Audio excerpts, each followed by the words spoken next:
really quickly. We have Al Melchior. Here we go. I can do these things. Should there be a consensus on these polarizing players? Al Melchior of The Athletic. Remember, go to go.rallyup.com/pitchlist to raise money for Feeding America. 50% of what we raise goes straight to them. We are so close. We've got about an hour left. We have $9,300 and $4,500. It's crazy. I can say words. I'm just going to bring in Al Melchior at this point. Welcome, Al. So good to have you here. Good to be here. And now that you pulled me in here, I realize that my lighting is terrible. I'm casting this little shadow over here. That's fine. Yeah, but and no pressure, right? The last hour to bring in the money. Exactly. No, I mean, I knew I could trust you for a fantastic presentation. If you guys don't know Al Melchior, he has been a fantasy baseball writer since 2000. When he began writing articles on Scoresheet Baseball for Baseball HQ, he has been a writer and data analyst for CBS Sports.com and has also written for Rotographs, MLB.com, Fantrax, and FanRag Sports. Al has also been the host of the popular podcast, The Fantasy Baseball Hour with Al Melchior. You can find Al on Twitter at LMelchiorBB. Welcome, Al. Nick, thank you. Thank you for having me here. Been looking forward to this. Also, just want to mention that I've got a little cotton mouth, but I'm not high. So, I will say, by the way, if you have a presentation, just share your screen. I can put it up to the front. But if you guys don't know Al, I mean, I got to say, for as long as I've been in the industry and gotten to know Al, one of the nicest guys you will find. I really can't say that enough. It's been an absolute pleasure knowing you in this, and it's really nice to have you here. Without a doubt, had to add you. So I'll let you take it away. But yeah, just go ahead and share your screen when you're ready. Okay, great. Yeah, I've got a number of different things here. Oh, geez. Okay, hang on. Give me 1 second, Nick, and everybody out there watching, because I've got a bunch of different things to share, so I'll be toggling back and forth a bit. Anyway, while I'm doing that, so yeah, the title of this is that should we have consensus on polarizing players? So I think that definitely deserves a little bit of some explanation and some context. So, all right, what I've got here is a scatter plot of starting pitchers, and the y-axis is the standard deviation in projected roto value, 12 teams, standard 5x5, among the four major projection systems, ZiPS, the BAT, ATC, and Steamer. And what you see is really the basis of how I decided to talk about this. That if you look at this y-axis, you see that there's a lot of clustering towards the bottom, that most of these pitchers have a standard deviation within about $3 of projected value across those four projection systems. And then you got another cluster here that's in like the $3 to $5 standard deviation range, but not a lot of pitchers that really create a lot of disagreement among the projection systems. You see the one big outlier up here. I'll get to that in a second. And then I've got a couple of x-axes here. I've got the expert consensus on Fantasy Pros, the standard deviation for that, because I thought, well, okay, why am I going to define agreement or consensus based on just four projection systems? What about the entire fantasy community? And then also over here, I've got on the x-axis the difference between the maximum and minimum draft position for each of these pitchers on NFBC. And I realize that that's not an ideal measure. It would have been better if I had gotten the standard deviation, but it's, it's a measure of consensus or disagreement. So the first thing that I found, and you'll see this here, is that there's virtually no relationship between how much the four projections disagree on a pitcher and how much the industry disagrees and how much drafters disagree. Virtually no relationship there. And this outlier here, the pitcher that the projection systems disagreed on the most, is Lucas G Alito, way up there. And you see that there's a strong agreement both among experts in the Fantasy Pros expert consensus, and also a lot of consensus among drafters as measured by max min difference. So, what this said to me is that it doesn't really make a lot of sense just to look at projection systems and how much they disagree, because while they disagree on Lucas G Alito, we're all in agreement on Lucas Giolito. And I think, and if we just go, if we just toggle on over to Lucas Giolito's Fangraphs page, hang on. I'm still getting the hang of the toggling here. But as I pull that up, you see that the thing with Lucas Giolito is that the projection systems, it appears maybe no, I didn't. Okay, here we go. That if we look at the projections here for Giolito, if we look at the K per 9, for example, there's quite a bit of disagreement there. Particularly Zips thinks that Giolito is going to have a higher strikeout ratio than last year. None of the other projection systems do expect that. So, and you also look at the ERA. Zips is much more optimistic. So basically, you've got Zips thinking that Giolito is going to be even better than he was in the breakout season. The other projection systems think that he's going to be a lot worse. And I think it's, I can go out not too far out a limb here and say that the projection systems do what they typically do, which is they expect regression to the mean. But Giolito backed up those advances in the breakout 2019 season with skill improvement and really dramatic skill improvement. And so we as a fantasy community largely buy into that, not to the degree that Zips does, but a lot more than the at-bat projection system or ATC or Steamer does. So, that's why I just went ahead and looked at pitchers who were creating a lot of disagreement in not only in projection systems, but also in terms of expert consensus and in terms of draft position on NFBC. So I'm going to go back just for a second to the scatter plot that I showed you. So hang on one second here. And I'm going to show you, it's going to be pretty obvious who we're going to focus in on. So, all right, so we got Giolito here as this outlier, but really what we're looking for is like players in this quadrant, right? Players who are still pretty high, more than like a $4 standard deviation in projected dollar value, but more than maybe 20 slots in standard deviation in terms of expert consensus ranking. So you see 3 over here that are very extreme. Zach Davies, the most divisive pitcher in the industry, but also you can see an ADP that doesn't really make him relevant in a lot of formats. So we're going to ignore Zach Davies. We're going to ignore Trevor Williams. We're going to ignore Tanner Roark. They're the 3 ones that probably have the most, create the most disagreement. But look at these 2 right here. The dot size indicates ADP. The bigger the dot, the lower the average draft position. So these are a couple of pitchers that are being drafted pretty low, pretty early, but also generating a fair amount of disagreement among fantasy analysts, Jesus Luzardo and Zach Gallen. So let's take a look at how those projections differ.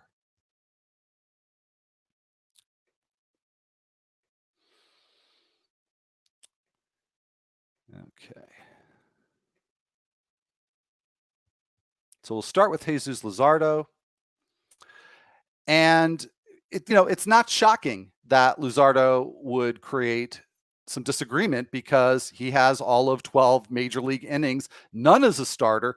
So really it's a big question about how much do we trust the minor league numbers? And if we look at the minor league numbers here, we see that he's got a grand total of 47 innings at the AAA level coming into this year, not that much time spent in AA. So, this type of player is obviously going to create a lot of disagreement. But if you look at the projections themselves, you see that the K9 ratios are all pretty well clustered. The walk ratio is pretty well clustered. ERA, other than the bat, all pretty well clustered in the upper 3s.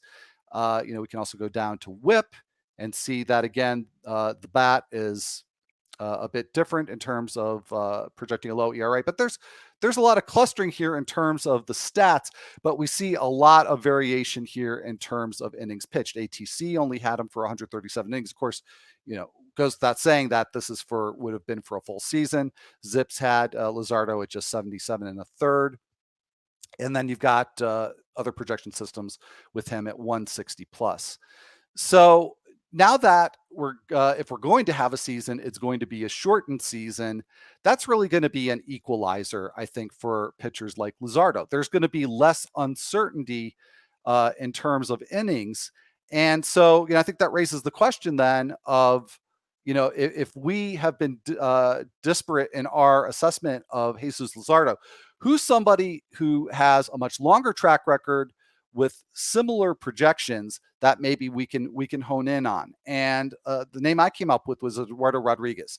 Now Rodriguez is projected for a little bit of a higher walk rate and therefore a little bit of a higher whip, but they're kind of in the same ballpark, Luzardo and Rodriguez, and they also have very similar ADPs. So one thing I should have said at the outset about this whole exercise is that I don't really have very many answers for these players I'm going to talk about. It's really about asking the right questions to figure out how to evaluate players and see if you can hone in on a narrative about a player that you feel comfortable with and saying, well, Luzardo, maybe he could be like he was in AAA, or maybe he's going to be, more like he was in AA when he had, fewer strikeouts.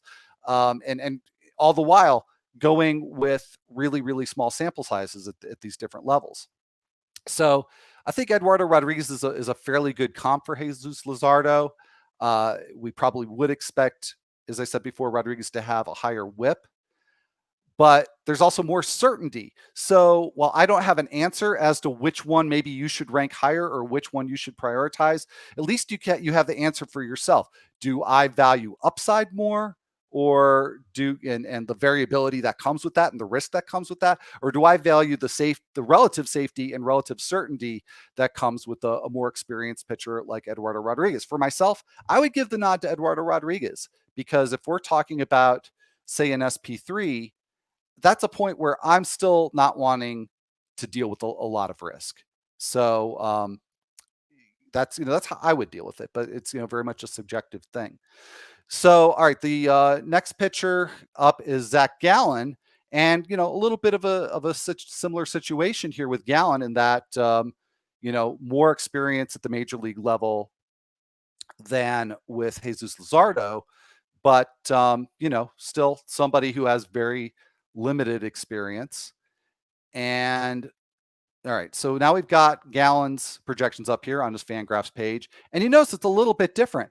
Pretty good consensus here in terms of innings pitched, less consensus in terms of his actual strikeout rate. And that too is kind of understandable, because both the AAA and with the Marlins and with the Diamondbacks last season, Gallen was striking out batters at a much higher ratio than he did for much of his minor league career. So the question here isn't so much, it's not the same question as with Luzardo, even though these are both pitchers that have limited major league experience. The question with Gallen isn't so much what do you value upside versus risk, versus dependability or a longer track record. With Gallen, it's really more, how do you weight minor league stats or recent stats? In this case, even his major league stats. How much weight do you give to recency with Zach Gallen? And again, I don't have a great answer for that one. I am a believer in the Ron Chandler principle of once you show a skill, you own it. And I think with 80 innings on top of 91 and a third innings at AAA last season, where Gallen was striking out players at a much higher level, and that it was backed by skill, that I'm going to give more weight to that than most of these projection systems are. And so I'm going to value him probably somewhere along the lines of a Dinelson Lamet, who actually is projected to have a higher strikeout rate than Gallen, but also a higher walk rate. But again, when it all sort of washes out, they would be projected to have similar value if you give Gallen the benefit of the doubt with strikeouts. So, this is the part of the process for me, is that, again, while I don't always have answers to how you build a narrative that makes you feel like, if there's not consensus, at least there's a clear story that you can tell about this player, that you can anchor that analysis with a comp to another player. So Let's move on to some hitters. So we've looked at 3 pitchers. Let's take a look at a trio of hitters. And we'll start the way that we started with the pitchers and look at a scatter plot. And here we go. All right, so same scatter plot, but just this time with hitters. Similar trend, right? We've got a cluster in terms of projected dollar value, standard deviation, where most of the hitters are $3 or below in standard deviation. Not a lot of difference here, not a lot of disagreement. Very little disagreement to the point where you've got standard deviations on hitters that are $5 or more, right? So when you see projection systems disagreeing, like that's a weird thing, right? Because usually what they all use kind of similar processes. They all arrive generally at the same point in terms of overall value. And a lot of times they arrive at the same point in terms of the components that make up that overall value. But we see that we do have a number of outliers here. And just like we had for Lucas Giolito on the pitcher side, we've got Fernando Tatis Jr. on the hitter side. Same story, right? Limited experience, coming off an injury. So projection systems, aren't they're not agreeing with each other on Tatis Jr., but we are as analysts and as fantasy baseball owners, we're largely in agreement. And you also see that as a community. And again, remember that this x-axis here is the expert consensus ranking. So there's not a lot where we disagree, especially in terms of players with the larger dots, players that are being drafted earlier. But I actually want to point out a few. So we've got Andrew McCutchen here, who appears to be the most polarizing hitter going into 2020. And again, there's no mystery as to why that is after missing much of last year due to injury. We've got Sal Perez over here, same thing. So I'm going to focus again on the players that maybe are a little bit more surprising that we analysts disagree on. So I'm going to focus on 3. Right here, we got Yandi Diaz, Willie Calhoun, and Buster Posey. So these are the 3 hitters where we do see a lot of disagreement among the projection systems. We see a lot of disagreement among analyst rankings, and we see ADPs that put them in the vicinity of a 12-team league, and certainly anything deeper than a 12-team league. So let's start with Willie Calhoun. So we'll do the same drill here and go to Willie Calhoun's Fangraphs page and see where the projection systems are disagreeing on Willie Calhoun and what that might say about how we all disagree about Willie Calhoun. There's Willie. All right. So we see that there's a little bit disagreement in terms of playing time. ATC is less optimistic, but otherwise there's generally agreement about that. General agreement on walk rate, strikeout rate, at bat, or I'm sorry, the bat. Sorry, Derek Hardy. I keep on calling your system the wrong name. The bat with a little less power projected, but otherwise a high degree of agreement on how much power Willie Calhoun is going to hit for in 2020. And also total agreement that it's going to be way down from what he did with the Rangers last season. So if you think that Willie Calhoun is going to hit for power in whatever portion of the 2020 season gets played like he did in 2019, you're going to realize you're not going to have to pay for it. Most likely the projection systems all agree it should be much less power this year. But look at batting average here. The bat has him under 240. The other 3 projection systems, I'm not including depth charts, but ATC, Steamer, Zips, all pretty close together.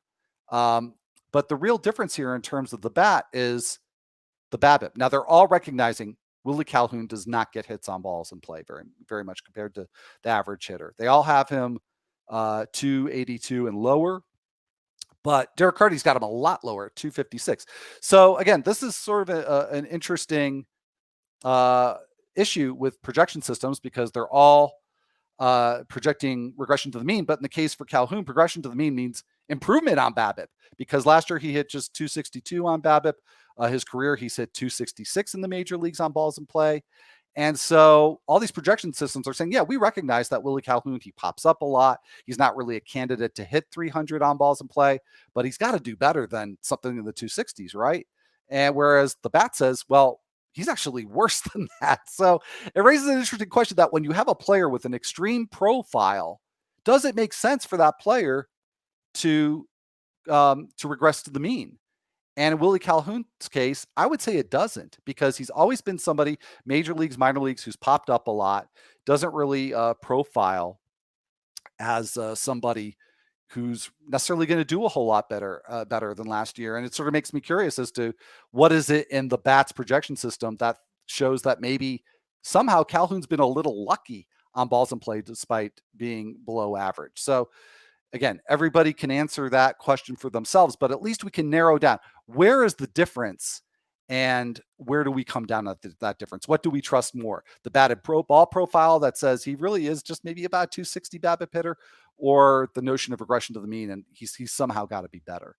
The other thing is, I wonder whether the difference among drafters and among analysts has to do with the fact that Calhoun was a lot better last year than he was the year before. And maybe that last year just looks a little bit fluky.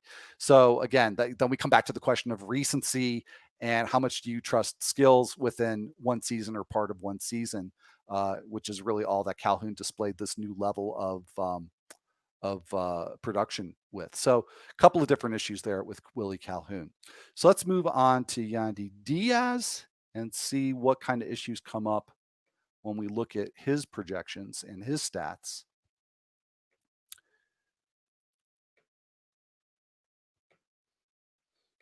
All right. Hello, Yandi.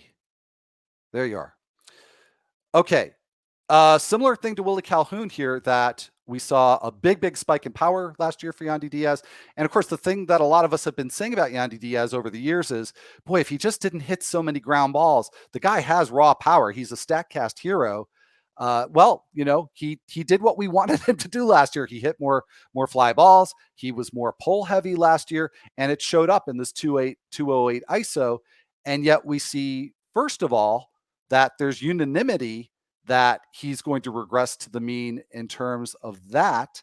But also there's disagreement as to how much, ranging from a 167 projected ISO from ATC all the way down to 117 for Zips. So that's certainly, a big part. Other thing I think is sort of interesting is that there's a universal agreement here that he's going to strike out more this year, even though, he struck out less last year and even less than that in 2018. So again, I'm not exactly sure what is bringing these strikeout projections up to these levels, but there's general agreement on that and not that much disagreement in terms of how high the strikeout rate is going to go. So really the issue here for Yandi Diaz is how much power is he going to generate? And there's also another issue here too. And this is really the flip side of the Willie Calhoun issue, where he's so extreme as a pop-up hitter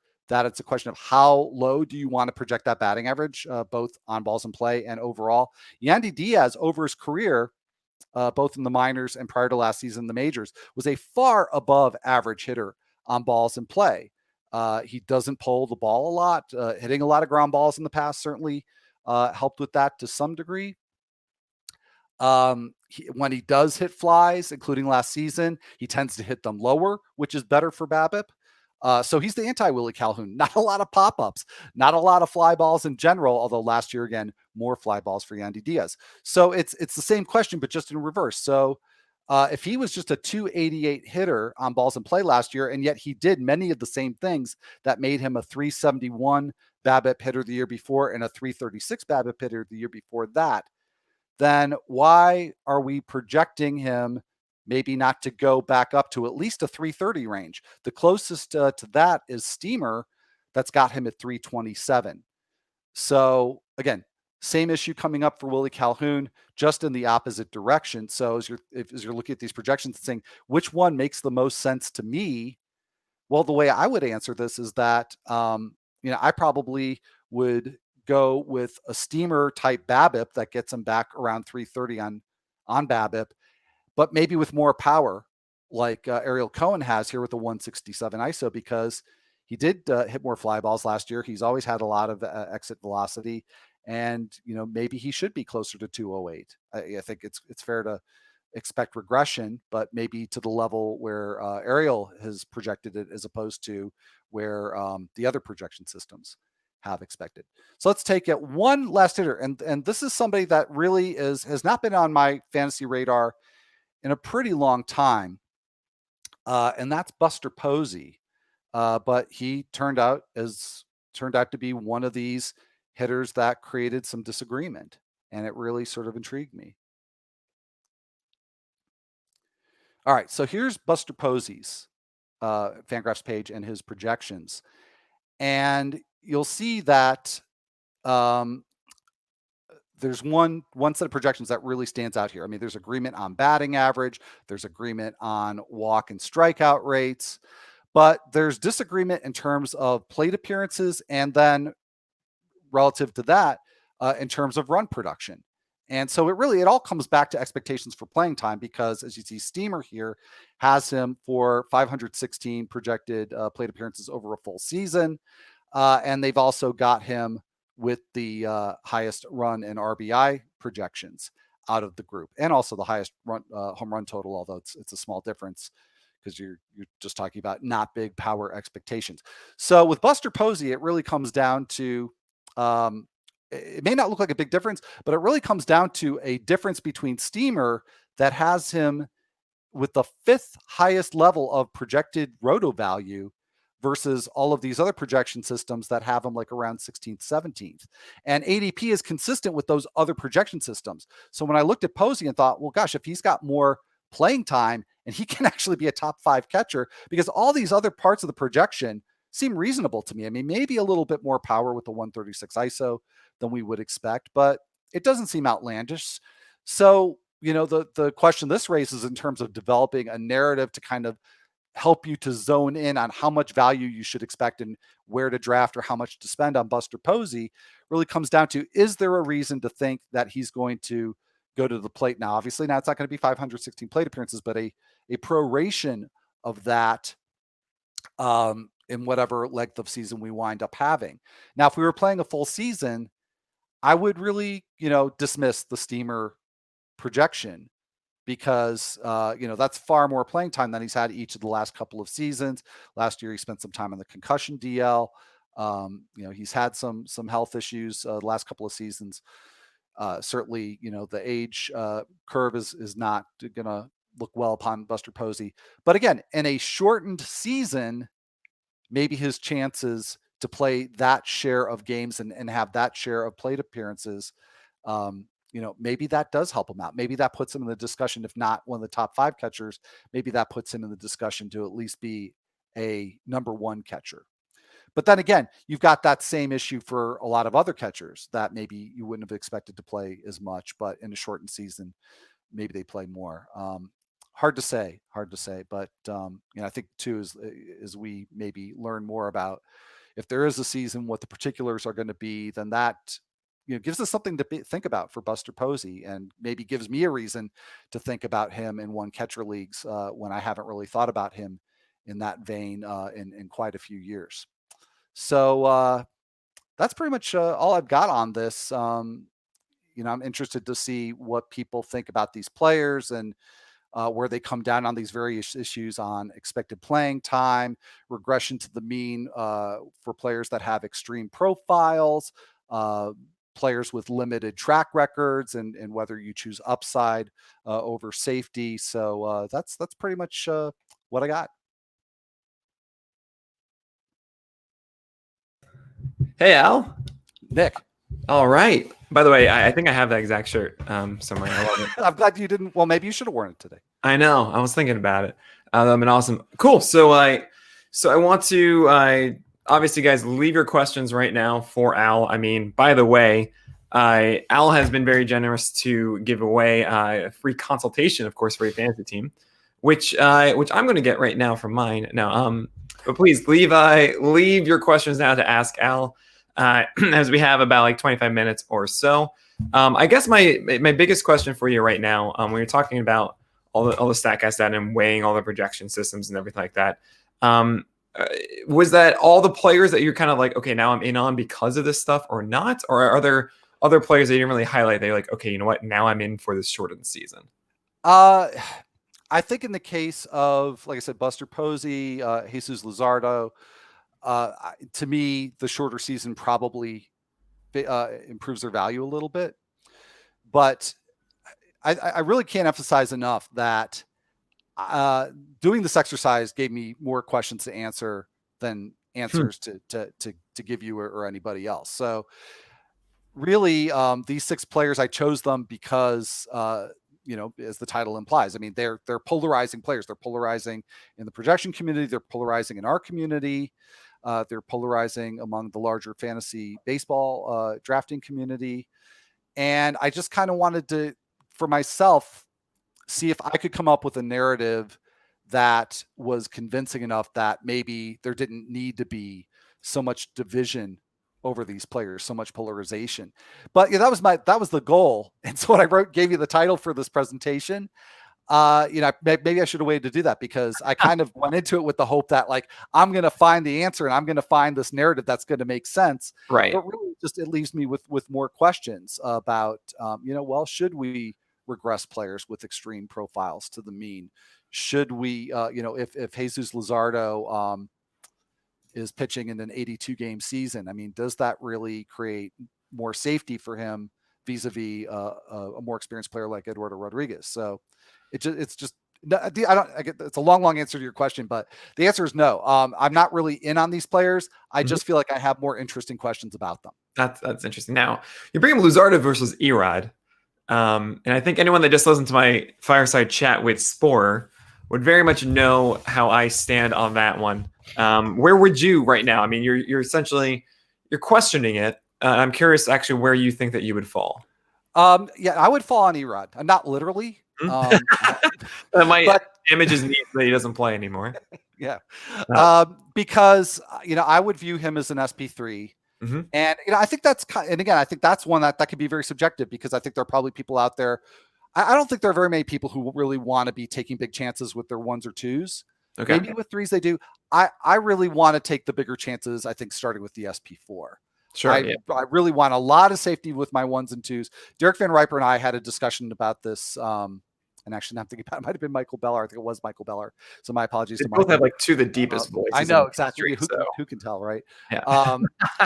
But had this discussion on our Fantasy Baseball in 15 podcast about, if you look at the top 20, and there's a big ADP drop off after that. But if you look at the top 20 starters, where can you really find safety? And it's really surprising in the top 20. I mean, Sport talks about the blob after the 20, right? But like in the 20, there's a lot of uncertainty. So I really want to prioritize the pitchers in the top 20 that I feel are really, really safe. And I still kind of want to do that like 21 to 35 too. Mm-hmm. Yeah, I know exactly where you're coming from there. I personally side on the Luzardo side just because I think the skill set of Eduardo is higher, but I totally agree with you on the idea of, SP4 is probably where I want to be taking my risks. The biggest question is where do the risks really start?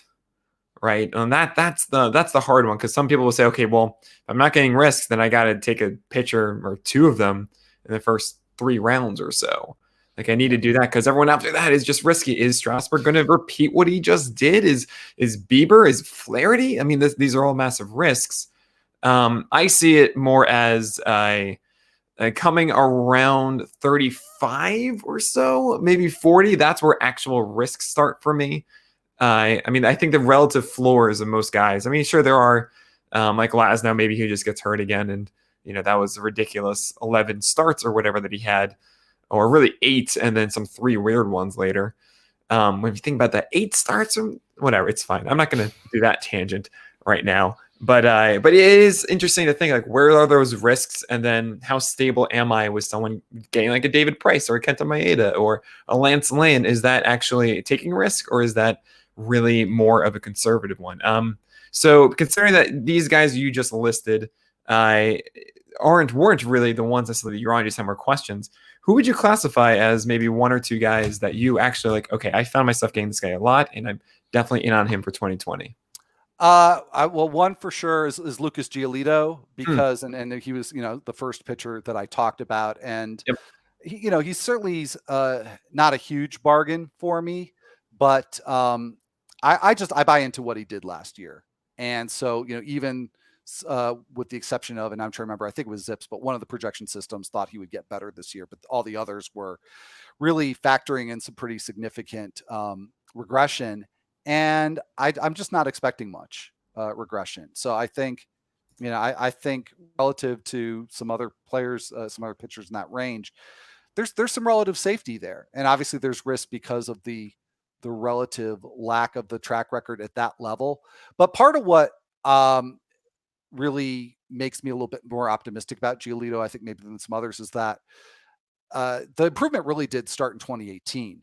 Middle of the season when he started, and I'm going top of mind here, but I think this is right, that he was getting more chases out of zone, getting fewer swings in the zone, and relative to some changes in pitch mix, and so clearly there was something afoot there. So it's really more than just the one breakout season.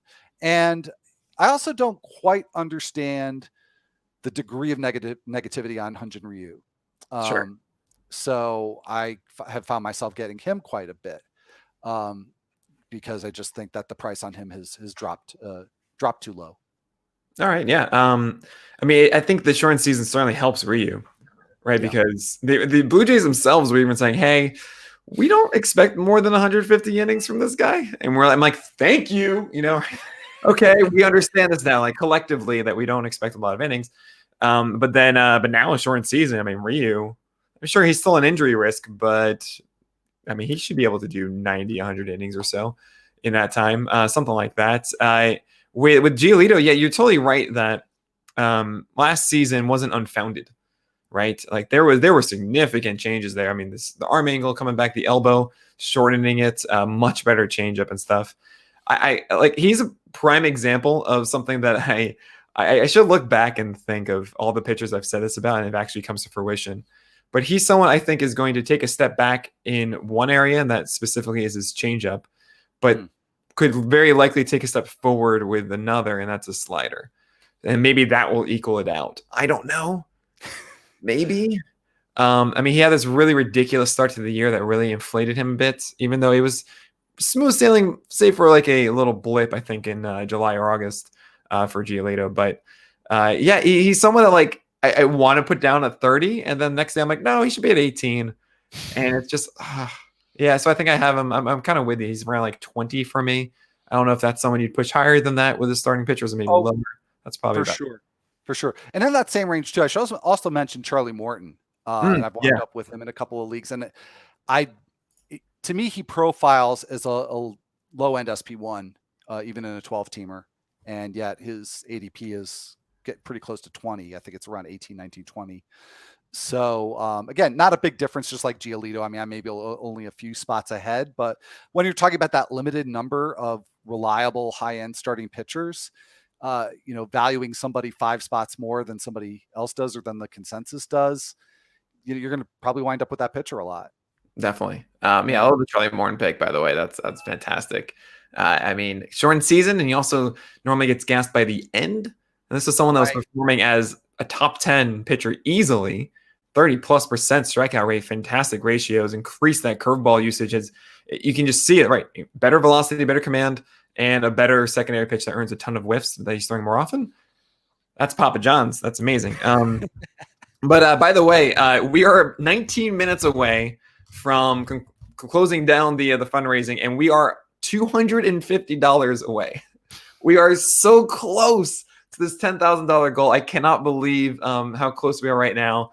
Go to go.rallyyup.com/pitcherlist. We're almost there. This is incredible, blowing my mind. My phone keeps getting updates that we're getting more supporters. It's crazy. We have 20 minutes left to hit our goal. So please consider, if you can, go.rallyyup.com/pitcherlist. Let's hit that $10,000 goal. Let's give someone a full PitcherList Plus lifetime membership and do a live stream of their draft. So please consider it. It's crazy. I cannot believe this push we're having. So let's get to the end. Let's not end up short. That'd be amazing. All right. So on the other end of that, Al, those are guys that you're in on, that you're focusing on. Who would you say are two guys that, you know what, I am actually definitively not going at that price?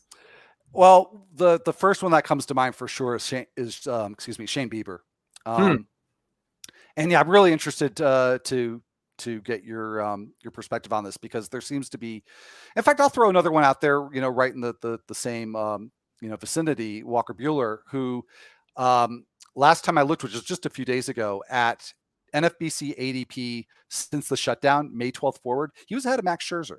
He was third in ADP. And I wasn't really liking him fifth. I actually would rather get Jack Flaherty as a better bet for strikeouts. But so he's one, and then Bieber's another, just because of the BABIP trend for him, and the exit velocity against trend for Bieber. And I understand that, he's now missing a lot of bats, so those things don't weight as much, don't have the same weight for Bieber as they do for somebody who's more of a contact pitcher. But again, I'm just not sure of him as, the sixth or seventh or even eighth guy off the board among pitchers, given that I think there's a little bit of an ERA risk there with him. Definitely. I was surprised to hear you say definitely. I mean, I understand it. I totally get it, because even with how well things went, it still wasn't a sub-3 ERA. It wasn't like the definitive like top 5 guy. He was still really good, and I think we liked him a lot because it was volume. Yes. Because it was over 200, and like, oh, he's just like the other ones because of that. But it's weird. Shortened season, you're gonna see a lot of guys with like the same innings totals, and it's gonna blend together a little bit more. Michael Jetto had a fantastic presentation for today. We talked about 3 guys he loved the most. Bieber was on that list. So it's maybe he's there's a lot to like, and there's a lot to be concerned about. I think DVR was actually mentioning that he didn't like that Bieber was running too heavily on whiffs in counts with his secondary stuff. And that fastball still has some area to work, but Jenna made a good point today about Bieber's fastball could be better. And it's not like a guy's a bad fastball, and it's just, well, he's got a bad fastball. That's it. You're done. There's certainly tweaks that Bieber can make to make it better. And he already did in 2019 by keeping it lower against lefties. If you actually see in 2018, it was about thigh high. And I'm going to tell you right now, the worst locations for pitches, the 3 worst: middle away. And then for the most part, it's kind of like the inner half of middle, like inner mid. Those are the 3 worst locations. So pretty much just don't be middle. And Bieber decided, okay, fine, that's bad. I'm going to go down and away. Instead, had much more success against lefties last year. And of course, I mean, that curveball was much better too. But yeah, I understand the hesitation with Bieber. I have not taken him in any leagues. I'm certainly going to be elevating Clevenger above him in my rankings. I will say this. I like Bieber. Everyone around there has some sort of wart. It's stupid. It's annoying. I wish like it was back to the golden age when we just wanted everyone. But I mean, we have Strasburg, who isn't normally healthy. I mean, he pitched 200 innings for one of the first times ever last year. You have Kershaw, which, I mean, I don't need to explain that one. Luis Castillo in there. Jack Flaherty, who, I mean, if you want to talk small sample size and weird, it's all there too. So I understand that pick with Shane Bieber. Was there a second one there that I missed? That you're also Walker Buehler. And actually, I really would love to hear you talk about Buehler, because again, with like Bieber, and probably more so with Buehler, I feel like I'm kind of on the outside looking in and being a wet blanket on him. And I know part of the appeal is the number of good pitches that he has. And I'll admit, I lean very heavily on results. So I don't have, the sort of knowledge that you have in terms of breaking down arsenals into detail. Well, okay. So, and, really, really like the knowledge you just dropped on us about, Bieber and his, pitch locations. So, that's something I might look at after the fact. Mm-hmm. But first I'm looking at results. 2 or 3 levels down. So, looking at whiff rate, looking at pull rate for hitters or pull rate allowed by pitchers on different types of batted balls, and looking at those trends and not necessarily having a great understanding of why those trends are the way they are. Right. So there might be something I'm missing with Walker Buehler in terms of the reliance on freezing batters. But it worries me. Yeah, Walker Buehler, man. So Walker Buehler is the perfect example to me of someone that has such a great foundation of a heater that and it's like you can build a house multiple ways as a pitcher in the majors, right? You have your hardwood floors, which is the fastball. You need that, right?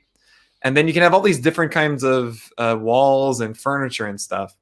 You can either build it by saying, look, I've got one really good breaking ball and then one that's good enough, like one secondary pitch that's good enough or something, right? And that's how most guys do it. But Buehler is someone say, I got this really good, like these floors, the foundation, if I can just put anything on it, it'll hold it. And he has 3 pitches then that are all like good. And they all complement each other well with a cutter, slider, and a curveball, and a changeup there too. It actually has it's kind of like 5. But anyway, those breaking pitches actually do get a decent amount of whiffs. They're not like the 20% whiff pitches. But the thing is, he is so effective going up and into lefties and righties, and he elevates when he needs to get strikeouts with it. And so that kind of skill is, I don't know. I know that he's not going to be like a 35% strikeout guy. I don't think he is unless he shifts his approach with it. But if you're talking about a floor guy, I really don't see a world where Walker Buehler has a 4 ERA. I just really don't. I do with Bieber. I do with Flaherty. Buehler, it's just, he's going to, maybe like 3 starts he allows too many home runs and he gets hurt or something like that. There you go. But right. he has too high of a floor, I think. And that is why you see all that helium. Yeah. And no, that makes sense. I can't see that universe either where he has a 4 ERA. That absolutely makes sense. And that's probably should count for more now than I think it does, given the level of offense. So no, I get that, but maybe it's a recalibration of thinking about number 1 and number 2 pitchers, because again, go back to that top 20 where, there's maybe I should really come down with an exact number for this, but probably around half of them that I consider to be pretty reliable in terms of not having too low of a floor and having, you can have a pretty firm expectation of what you're going to get from that pitcher. Right. Max Scherzer, I don't really see the rationale for putting him behind Buehler, but I understand why he scares some people. Sure. And that in spite of that, he's 4th. And Justin Verlander, with the huge amount of risk he brings this season, is 5th in post shutdown ADP. And I think just overall in ADP. So yeah, I had a fascinating talk with Stephen Lyman. It's actually one I was really looking forward to. We were going to do it before COVID hit, of course, and then he had to go back to Japan. And obviously, it messed everything up, but it was fortunate in the way that we were able to talk this time before the season started, because I really want to pick his brain. I'm sure you've met him at First Pitch Arizona and worked at HSS, and we just sat down and went over all these injured guys and said, okay, just give it to me straight. Like, should I be putting a weight on this injury? I know we like to, I certainly do, say, look, this guy had an injury and this guy didn't. That's already something that this guy has that this one doesn't. That should be a weight we put on it, right? And he was saying, Scherzer, don't worry about it. Like, Scherzer, he's healed, he's fine. It's not like something that's recurring. He's fine. Okay, that sounds great to me. Justin Verlander said, yeah, I understand the pain of that, like essentially the groin muscle tearing away. Normally the scare is that if the season were starting, he was going to be out because he's going to rush back too soon. But now it's well past the time he should be ready. Yeah. And he's not rushing. There's no reason for Justin Verlander to rush back right now. He should be totally fine. This is something that once it's repaired and you're good, it's not going to be there and bother you after. So I'm actually completely in on Justin Verlander as well. And I'm certainly keeping Walker Buehler as my 5. The question then becomes, do I put Verlander at 3 or do I put Scherzer at 3? I don't know. But I think that anyone that went with pocket aces early on and got Verlander and Scherzer as opposed to DeGrom and Cole. Should be very happy about it. I need to give an announcement. We've done it, guys. Wow. We've hit the $10,000 mark. I can't believe it. This is incredible. I mean, to raise this much money for such a good cause. Thank you all so much. Really, we came in today, I think, around like 6,000 and change or so, and to see this rally today is just it warms my heart so much. Thank you, really, thank you all so much for that. Well, I'll have more to say at the closing ceremonies, of course, as I'll get more gushy than I'm sure many of you want. But really, this is incredible. So going more on the positive side, because I want to keep it positive. Who are guys at the end of the drafts that like you see during all the StatCast stuff or the projection systems that are actually like, you know what, that's kind of interesting. I think that's going to be worth a late round flyer. Starlin Castro for sure. And he got a bit of buzz, kind of through spring training, and I was definitely not alone in hyping him up, and so people I'm sure did their own research and saw that he really had quite the season last year for the Marlins, and particularly the last 3 months or so. So he's somebody that I wish I had in more leagues than I did coming for this year for sure. There was a debate. I remember we did like the staff mock drafts, and Starlin Castro was picked in the 23rd round in like a 12-teamer. And I was like, really though? And then essentially bringing them on for the podcast, and I'm doing my little research. I'm like, really though? And that was really crazy. So I understand the Starlin Castro hype, definitely. I mean, it's the Marlins. Like, he has the opportunity. He'll be third, fourth, or whatever. He'll be easily in the top. I mean, Nationals this year, but right. I'm sorry. Oh, yeah. we all have that player, right? Oh man. I'll probably do that. I'm sorry. I'm so distracted right now. I still can't believe we did this. Is there anyone else outside of Starlin Castro that you're in on? I mean, he was the first name to come to mind. Certainly. I mean, I think going deeper here, Corbin Burns. Oh yeah, that's a fun one. Probably not in 12-teamers, but so on the topic of Corbin Burns, so that's with the Brewers are an interesting situation. Initially in the spring, Eric Lauer was going to be out for a month or two or something like that. Now he's coming back, and it becomes a little murky what's going to happen there, right? So you have Woodruff, you have Eric Lauer. I'm going to forget everybody. You have Josh Lindblom, you have Brett Anderson locked in, right? And I think and Adrian Hauser. That's your 5. Yeah. Then there's Hauser too. Sorry, and I like Hauser as well. Right, Hauser's a very interesting one. Yeah.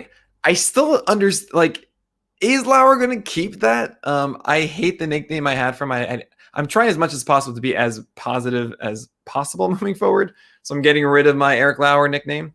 But I don't know if he's going to hold on to that. And you have not only Corbin Burns, who, again, one of the unluckiest pitchers last year, like Mitch Keller and Corbin Burns, the two, just how did that happen? And he's got an amazing slider. Fastball can be better. If he does get an opportunity, that's very exciting. And then there's also Freddie Peralta, who apparently is learning a new pitch, and it's a good one, maybe. So that's going to be very interesting to follow. In general, I'm sure you agree with this. The Brewers organization, not really one that you want to stick to. They mess around with things. But yeah, I like that Corbin Burns one. I mean, it's certainly someone to keep an eye on. And hey, it is the Brewers. Maybe they'll have like a 10-man rotation or something, right? Who knows? And actually, we'll stick with the Brewers here. I feel like this is more DVR's job than mine, but also kind of like Eric Sogard in like 15-teamers. He's got an opportunity to play there. Shown a little bit of power in the last year. Certainly has that on-base ability if you're playing in a OBP or points league.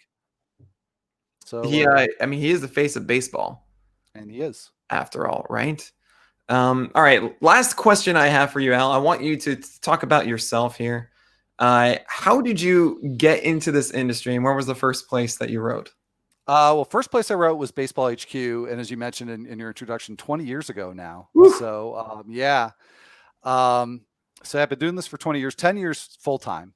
Or yeah. So I freelanced for Ron Chandler, and actually took a couple years off, and then came back and freelanced for CBS, and then they had an opportunity for full time. But so yeah, if I go back to 2000, sending that letter to Ron Chandler, and before that, I had done a few freelance pieces to just try to get something on my resume, and I was a political science professor before that. Is that right?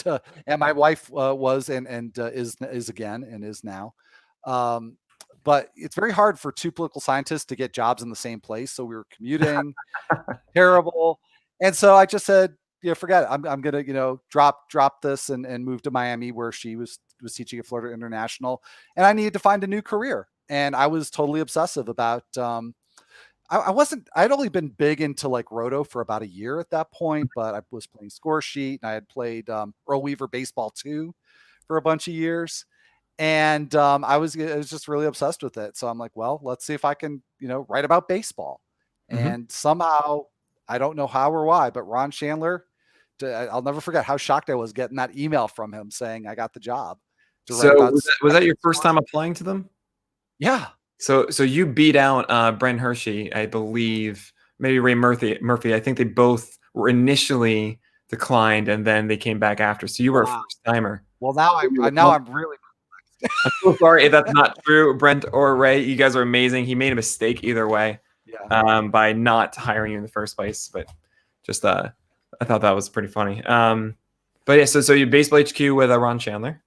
Yep. So freelanced for him for I think it was 6 years, mostly writing about score sheet, and he's also great about having us write player blurbs for the forecaster, and that was cool to get to do that. And then it was I wound up teaching high school, and that's a full-time job plus, or like times 2, and I just couldn't hack freelancing on top of that. So like I said, I took a couple years off, but then when I moved on from that, and actually, I know we've got like less than a minute, but there's actually okay, all right, kind of a long story about how I wound up at CBS. The very short version of it was that I, for about a year, had worked in sales development for them as a market research analyst.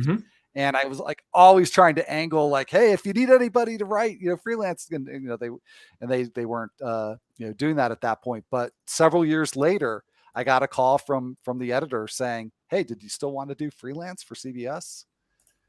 So I guess there's a lesson in there somewhere about making. The lesson is to keep trying, to keep being involved, and you never know when your opportunities will arise, and when they do, take advantage of them. Well put. There you go. And of course, now you're at The Athletic. You're in Montana now, right? Correct. How you doing up there? Is that all right? Yeah, it's all right. I like it here a lot. We've been here about 4 years. Came here from Florida. I was working for CBS, and it's a big change, but we've got a horse, and so we've got a wonderful place where he boards, and he's a happy horse, and all's good in Montana. Oh, that's fantastic. Well, Al, this was wonderful. I cannot thank you enough for being a part of PitchCon and helping us get to our goal. You're wonderful, and it's just so great to have you here. Really, thanks so much for being here. Always a pleasure. Glad to just have an excuse to chat with you. Yeah, right. We got to do this stuff more often. Absolutely. Thank you so much for having me, and congrats on making the goal. Oh, thank you so much. I'll take care, Al. Thank you, Nick. All right, guys, that was Al Melchior.